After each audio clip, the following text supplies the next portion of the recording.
Hai ඔන්න අද පොසොන් දවසේ දන්සල් වදින්න අපි කල්පනා කරා. අන්න මේ විදිහට ලෑස්ති වෙලා අපේ ගමන් සගයන් බලාගෙන ඉන්නේ.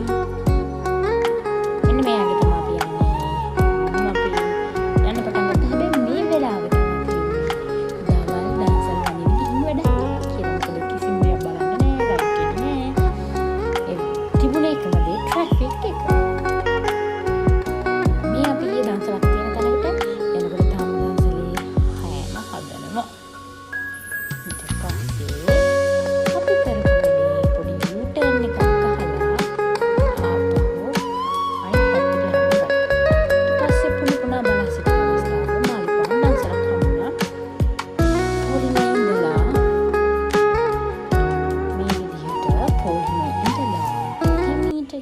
හිමීට ඉස්සරහට ගිහින් මේ ඉතින් තනියම යනවා. මොකද ගමන් සගයක් කවදාවත් එන්නේ නැද්ද දන්සල් වල පෝලිං වලට.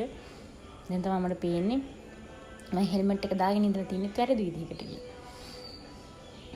ওই විදිහට හිමීට පෝලිම ඉස්සරහට ගිහිල්ලා මාළු පාන් එක ගත්තා. ඊට පස්සේ මේ තියෙන්නේ තවත් දන්සලක්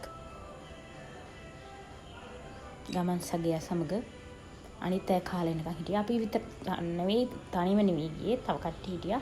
ඊපස්සේ පොඩි කඩේක නතර වෙලා පොඩි මහන්සි ගතියක් තිබුණා. ඒක මහන්සි අරගත්තා. ගිමන් හැරියා. ඊට පස්සේ හිමීට මඤ්ඤොක්ක දන්සලක පොලිමෙත් ඉඳලා, හැබැයි විශේෂ දෙයක් තිබුණා. මේ හැම දන්සලකම වැඩි සෙනග හිටියේ නෑ. ඉක්මනට ගිහිල්ලා අපිට අවශ්‍ය දේ කරගන්න පුළුවන් වුණා.